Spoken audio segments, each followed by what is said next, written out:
呢位同學咧就係香港城市大學2年級嘅學生，咁就曾經咧喺323嘅 Civil Referendum 入面咧做過幫手嘅，咁佢就係蔡星同學。咁而家想你簡單講一下你喺323 Civil Referendum 入面幫手嘅背景咧。係啦，咁喺323之前啦，咁就以前college 嘅老師啦，咁就問我會唔會即係有興趣參加啦？咁我就我自己就好有興趣嘅，咁同一時間啦，咁亦都問咗即係兩位嘅朋友會唔會一齊去參加嘅？咁我跟住去嘅票站咧係深水埗黃金商場出邊嘅票站啦，咁係一架即係小巴嘅一個流動嘅站嚟嘅，咁喺裏面咁嘅工作就係有即係控制住啲人啦，咁亦都係即係會簡介翻俾佢聽其實今次係到底係做啲咩嘅咧？咁個過程亦都俾一啲指引佢哋嘅。咁咧我知道咧，據我所知咧，323嘅 Civil Referendum 咧，其實都喺舉辦嘅時候就引起咗好多爭議嘅，好多人就覺得話中意會有啲政治陰謀啊，又或者呢個選舉根本就係間接支持緊我哋香港嘅小圈子選舉。咁到底點解你仲會支持呢個活動咧？咁有幾個原因嘅，咁首先好個人啦，咁就係因為以前嘅老師咁叫我去幫手嘅，咁我亦都即係好希望即係幫到佢手啦。咁第二個原因就係呢一樣嘢其實作為一個學術嘅用途，我係即係好支持嘅。咁之前我都有即係幫手過即係港大民調嘅一啲嘅即係調查啦。咁呢一個亦都係一個好嘅機會，係可以令到我哋學界有更加多嘅資源去研究一下，到底香港嘅選舉制度到底係點咧？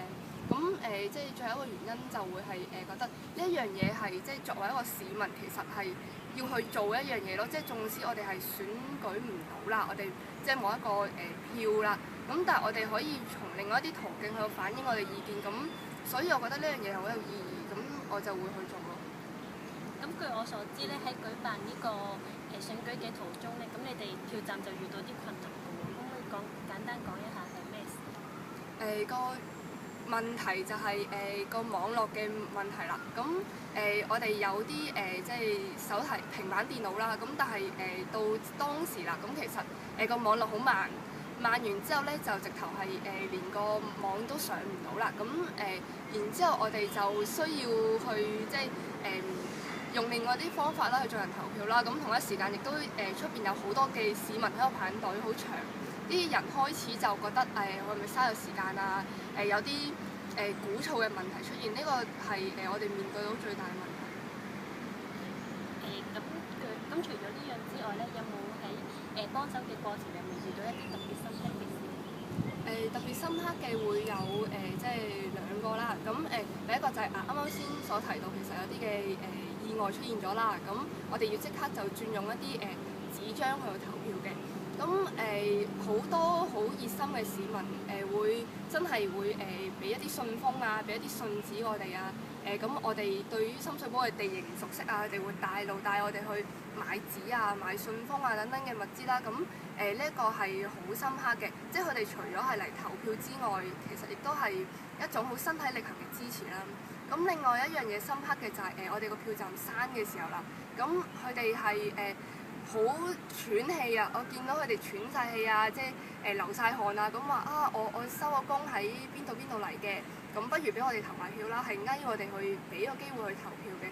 咁呢一樣嘢係都係好深刻，就係佢哋到底有咩動力要身水身汗嚟到仲要我哋去投票咧？呢樣嘢好深刻。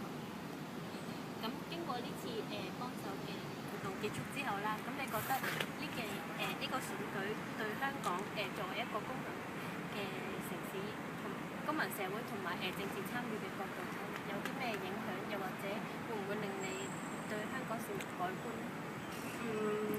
改觀一定有嘅。咁因為以往大家都會話香港嘅市民係即係政治冷感啊，但係我哋即係去到親身去做嘅時候，其實係個情況唔係咯，好多人係會即係走出嚟表達意見嘅。縱使有啲人支持嚟投票啦，或者有啲人好反對嘅喺個票站面前喺度鬧我哋嘅。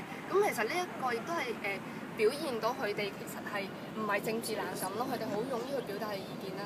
咁同埋我會覺得係大家其實對於呢、個選舉制度其實都好了解。